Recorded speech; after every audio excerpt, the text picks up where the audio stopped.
Siamo in un posto magico, un posto veramente dove il vino trova la massima espressione in un posto straordinario che è il Hilton di Roma. Credo che questo sia il posto dove questo nostro vino possa dare veramente la massima espressività e la possibilità di essere conosciuto come lo è già nel mondo intero.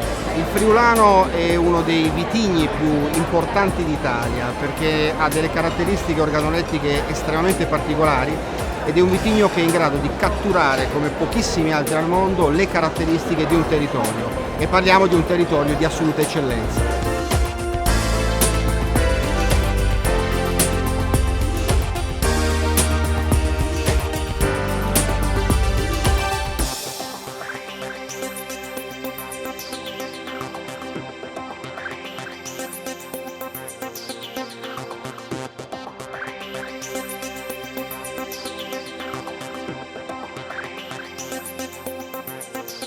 La 10ª attività che facciamo quest'anno per promuovere i vini della regione Friuli Venezia Giulia sotto l'egida dell'EFSA. Friuli Venezia Giulia attraverso questi 50 produttori propone il meglio della sua produzione vinicola, non solo vini ma un territorio da scoprire.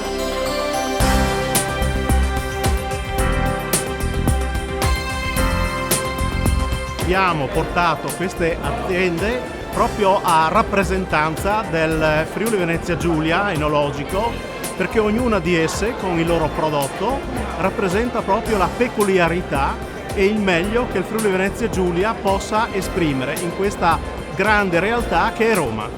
Per noi è un motivo di orgoglio essere qui a Roma per il secondo anno consecutivo a presentare questa giornata del Friulano in Tour, dove ci sono tantissime persone che apprezzano i nostri vini e il nostro territorio.